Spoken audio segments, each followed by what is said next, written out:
Hello everyone and welcome back to my channel Random Drop. And today I want to talk about South of Midnight. Let's get into it. It's been quite a while since I've played a game like South of Midnight, as I usually avoid games that just don't have much depth gameplay wise. I like to sink my teeth into games and get immersed into their world. South of Midnight feels like a game from the 360 era. While playing it, I couldn't help but be reminded of Alice Madness Returns. There's just not many games of this size and scope coming out anymore, because truly, they just don't sell well. Charging a hefty $60 for a game that's going to last you 12 hours with little replay value. But that was during the 360 era, and this is now. Nowadays, variable pricing is common for smaller games, and with the invention of things like Game Pass, games like South of Midnight can have a chance to exist. They may not shake the world, but it lets a passionate group of developers dive into an aesthetic that is not commonly seen in games. So let's get into my review of South of Midnight. Hey everyone, this is Adrian from my channel Random Drop. If you like our content, make sure to subscribe. We're more than halfway to 1,000 subscribers. From there, this channel's quality and content can grow quite significantly,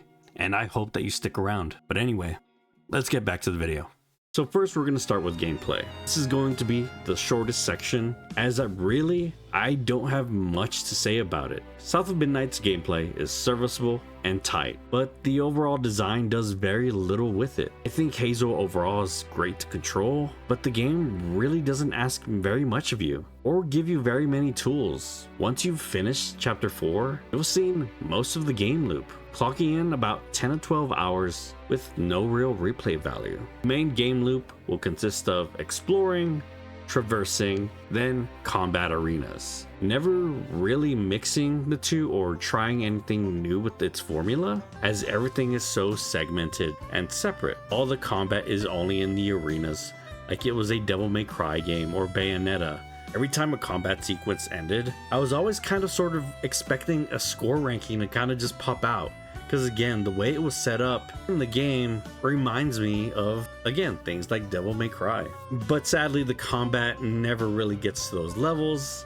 And that's why I say this game kind of reminds me of 360 era games, or really a lot of PS2 platformers, as the combat is very simple and to the point, with a few tricks here and there. But again, the game will never ask much of you.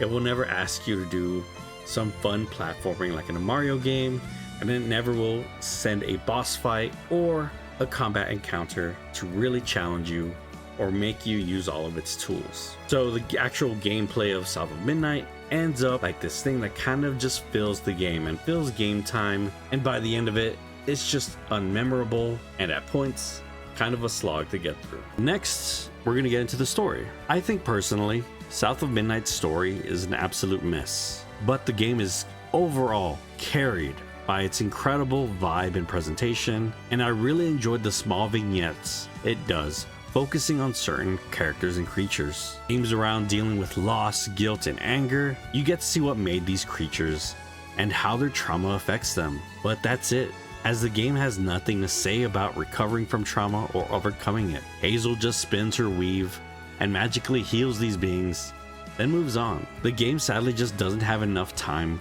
to dive further into these characters, and it just needs to move on to the next set piece. Some of these characters deal with some horrifying and conflicting shit, and the game just really doesn't have much to say about it or have time to really deal with it. Nothing stands out more with the game's main villain, where it feels like Hazel just kind of gives up on the person completely. I overall liked what was shown of me, but if I think about it more than a second, it just all falls apart, as everything is just completely surface level. Again, it kind of just reminds me of writing we would get from games back in the day in the 360 era, where it tries to tackle certain themes or show certain themes, but really doesn't do much with it. And lastly, we get into the presentation. This is the reason you play South of Midnight. Set in the American Deep South, South of Midnight shows off a setting never really seen in gaming, using Southern folklore and history to give a really unique journey. Graphically, this game looks spectacular, and the music perfectly matches the tone,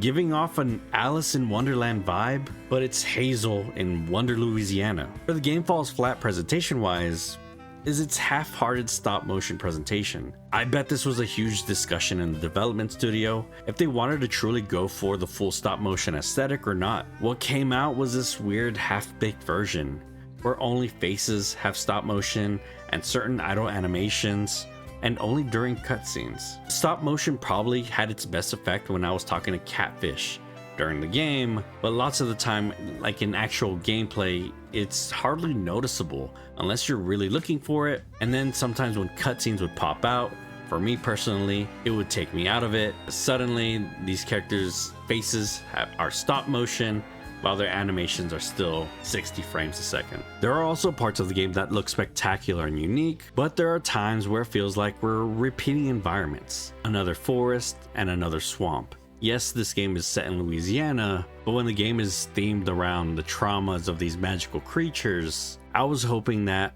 maybe the environment would change to reflect that in lots of ways, maybe even the enemies. It's going to be a lot of abandoned buildings and dark forests that do look beautiful, but there are times where it's like, oh hey, I feel like I've been running through this before. There's very much a version of this game where they had more budget and development time, where they could really focus in on the themes of each central character and what type of environment they would be in, but I understand it was only going to be so big.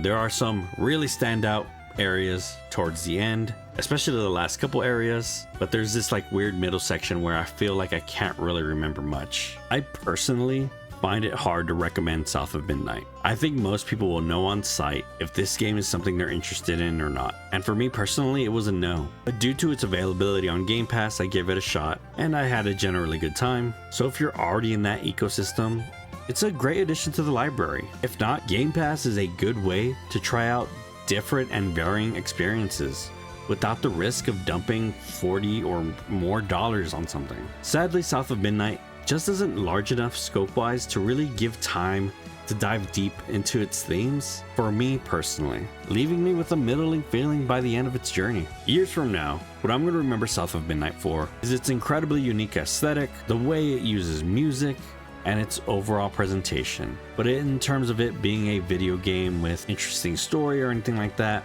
it will be largely forgettable, honestly. Let me know what you think down below. Like, comment, subscribe, and I'll see you on the next Random Drop. Peace.